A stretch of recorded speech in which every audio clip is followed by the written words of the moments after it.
So I'm going live again. I went live a little while ago accidentally. I was actually recording a podcast episode 701, and I realized that I'd gone on my live channel instead of record on Restream. So it's funny. I quit in the middle. The the camera was flashing and doing something weird, and I noticed that. And so because it was doing that, I looked at like that little flashing. I couldn't figure out what it is, and I still don't know.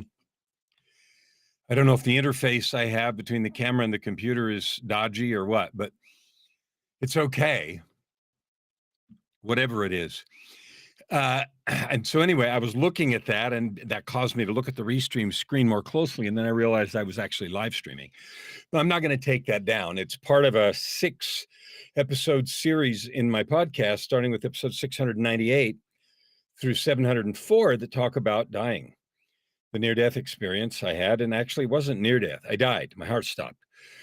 They were able to revive me, but during the time that I was dead, and then for some time afterwards, I had several conversations with God at the door between life and eternity, and that was a unexpected and striking turn of events, which I've written a book about, 2 books actually, one called Meeting God at the Door, and the other called The Book of Context. So if that sort of thing interests you and you're interested in what I saw and heard and what I learned, and this is not about, some people have those things. They come back and make a bunch of prophecies and tell everybody what's going on. I'm not trying to do anything. I had some conversations, and it was about me and my purpose and mission. And it was interesting because the first conversation was a choice about staying or going. You want to come home was the first question. And that was powerful, scary, fascinating, and very meaningful. And it caused me deep reflection about what I'm doing in the world and why I'm here. And finally, I concluded that I wasn't done, so I had the opportunity to stay. Anyway, that's the episode I was recording. I noticed some flashing. I looked up and saw I was live streaming, and so I ended it. If you want the whole thing, the podcast will be up in a couple of weeks. But it's some of the episodes are up already: 699, 700, and 71234. There's 6 episodes detailing an extensive period around June the 5th, 6th, 7th, 8th, 9th, through July, June and July of 2018, where I was in the hospital for a month, died. I was resuscitated, had the visits with God at the door, got a whole bunch more than I bargained for, had some more miracles happen and all kinds of stuff. So those are in those episodes. And so now you understand what was going on. And I realized, holy cow, I'm live streaming. And it's not about not live streaming. It's just that wasn't the time. So today, the live stream I did want to do is this: give up the need to control. Now, this is number 3. It says there was a video I saw on YouTube somewhere. I don't remember whose it was. And if whoever did this sees this, then I'm giving you credit. Only I don't know who you are, and I can't remember. But it was a video that I loved enough to take several screenshots. And one of them, there were 7 or 8 of them that were like this, that had numbers and points to remember. And this one, and I may or may not do more of those, but I have all these pictures that I use as background because this is a green screen setup. And these are fun because the saying, give up the need to control, understand that some things are up to you while most things are actually not. And they're not. And so the writing in today's episode is really simple. It says, what do you control? And the answer is, you're not much. You don't actually control very much.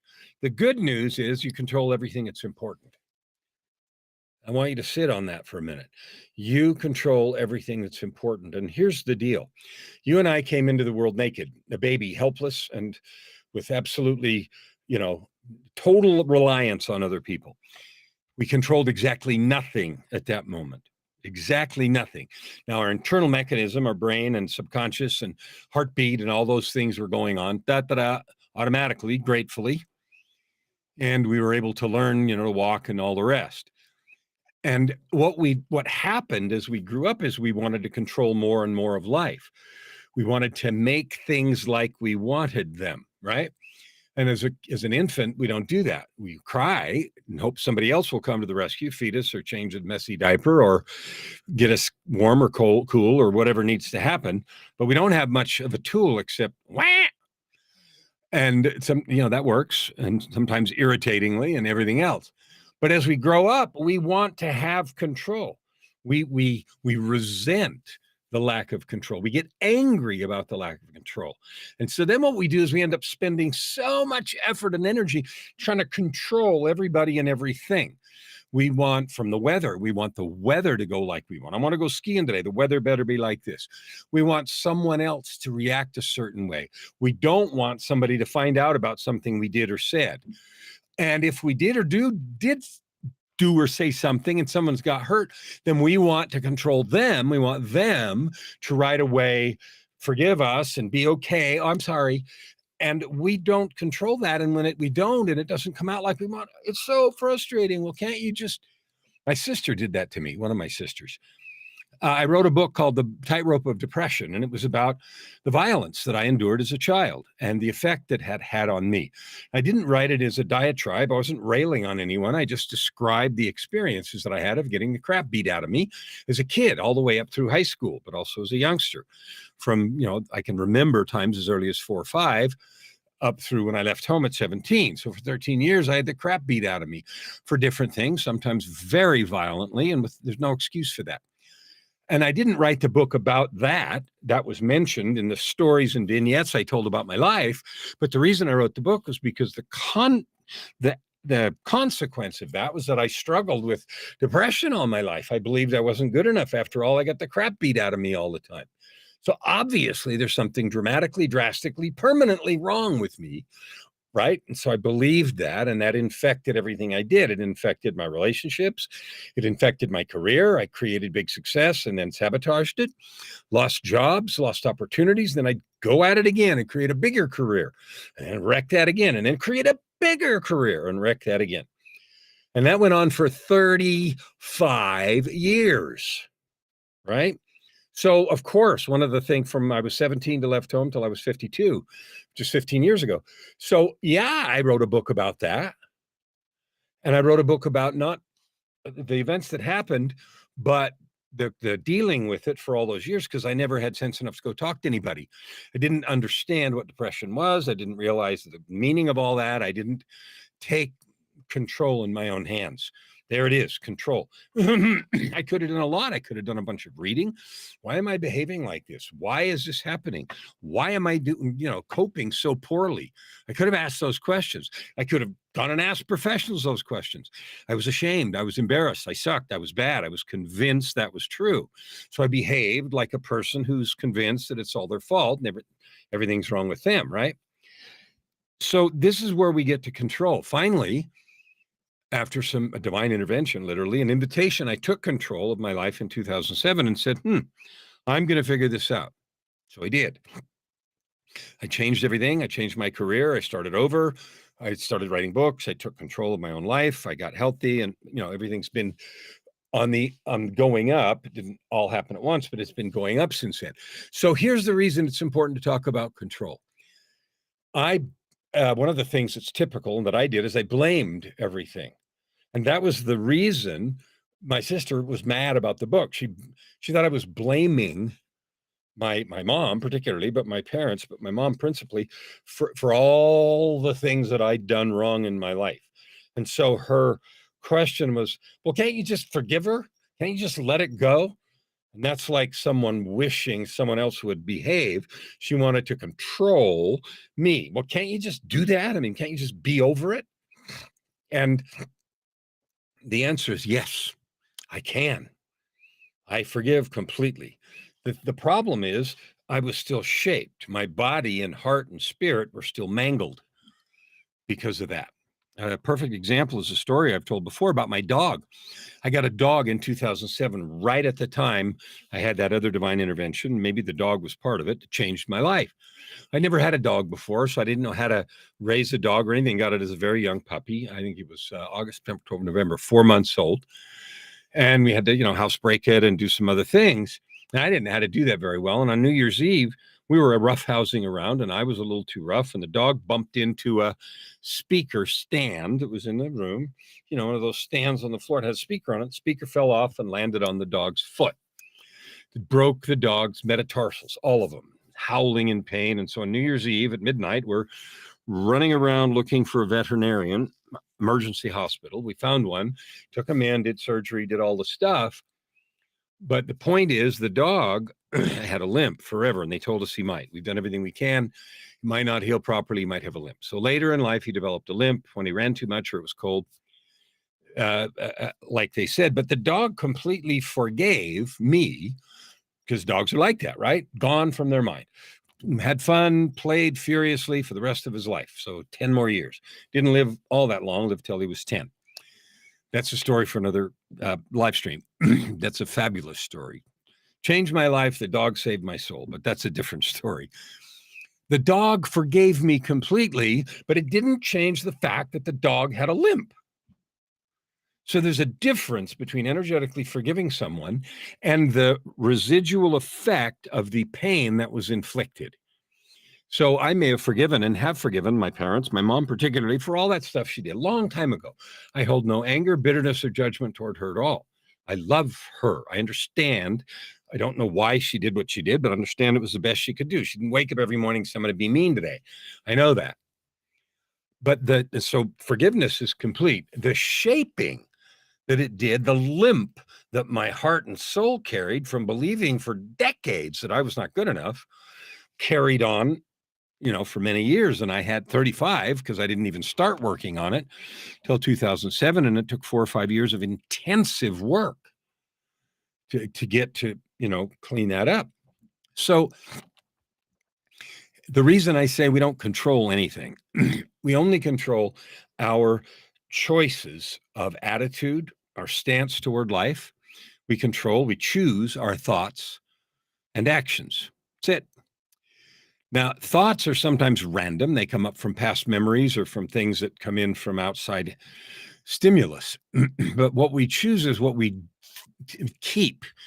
If thoughts come up, we choose which ones we invite to have a chair and sit down and stay and dwell and live in our minds. And then they move into expounded thoughts and then greater thoughts and then actions, perhaps. So we do control our thoughts that way. That control is the fundamental thing that shapes who we become. As a man thinketh, so is he.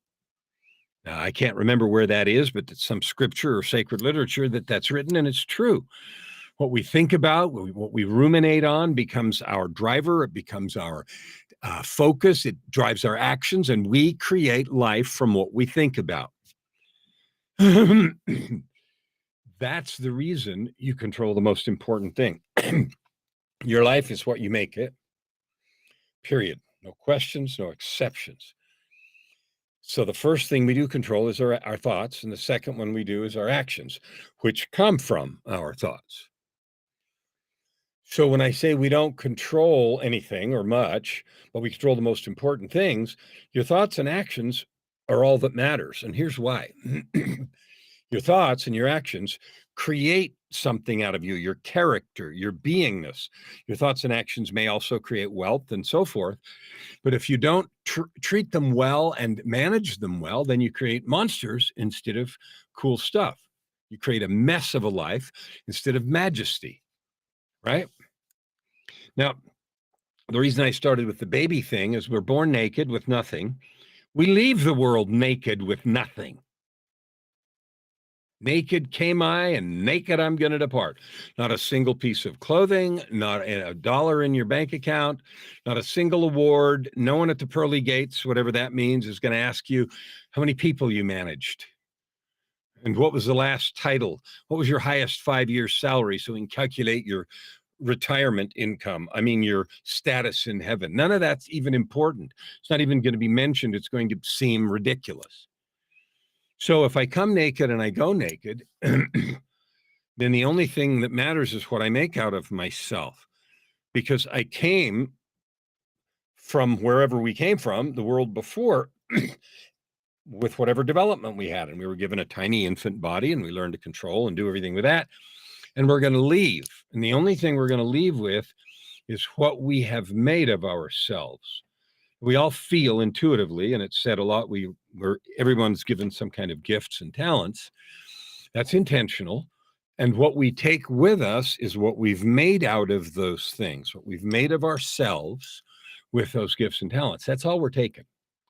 So the thing I want to just be really clear about today, and be encouraging about is, even though you don't control the weather, you don't control the economy, you don't control whether you're sick or healthy, other than trying to live a healthy lifestyle. I mean, I didn't ask to get the disease that killed me, right? People didn't run around asking for COVID. Well, maybe some people did. I don't know, but mostly not. So we don't ask for those things, but we get them. And what all of these experiences, what we make of them and internalize, that's what we take. And so when I say we control all the important things, that's what I mean. Because the only thing you take with you is what you've made out of yourself. And even in the process of creating wealth and status, and if you choose to pursue that and you do that, or you choose to pursue that and you don't do that, the fact that you won at it will make something out of you. And the fact that you lost at that will make something out of you. Whether you win or lose won't go with you. What goes with me and you is what we made out of ourselves in the process. So if I get rich and then I become, I'm too cool for everything, then that's what I take with me, that attitude, that feeling, and that false belief. Because no one is any better than anyone else is in God's eyes. He made all of us carefully, thoughtfully, and gave us all gifts. And if I get mad because I didn't get it and I rail at those who have succeeded in a way that I thought about but didn't achieve for whatever reason, then I have become an angry person. And that's who I am. And that's who I take with me. If I'm arrogant or angry, if I'm content, if I'm loving, if I'm greedy and jealous and railing it, that's what I take with me. You don't get a character transplant when you leave. That's all that goes with you, is who you have become. And so I saw this post here and I thought I was going to do another live video anyway, because the one I did first was, 3 or 4 minutes and it stopped in the middle because I stopped it because it wasn't supposed to be live, even though I'm going to leave it up as an invitation for people to go check out the podcast, Your Ultimate Life, and starting with episode 699 for that story. But anyway, then I thought, what do I want to talk about today? And saw this picture and I thought, this is it. I want to talk about what we do control and what we don't, and the fact that all the stuff we don't control doesn't matter. That's a bold statement, but it doesn't. The only thing that matters is what you do with your thoughts and your actions. And you are in 100% control of that. Whether you're free and rich, whether you're poor and in chains, it doesn't matter. And I know that's, a bold statement, but when I was sick and in a coma and couldn't walk or couldn't move, even though I had elected to stay in my near death, in the conversations with God, I was there broken completely. That day, that month in a coma, I lost 35 pounds. I couldn't walk. I didn't know if I'd ever even be able to breathe right again. They were talking about having me on oxygen the rest of my life. So that was all a bunch of stuff I didn't control. What I made out of me was my attitude about that. My attitude was, okay, it is what it is, and I'm going to do the best I can. I'm not going to be limited by those things. So I don't have oxygen, and my body is healed maybe 80%. I don't know if my lungs will ever get complete because they were damaged, well, to the point of death. And so the fact that I only have a wheeze and I'm on a couple of meds is pretty darn good in my universe. But it was because I controlled my thoughts and my actions.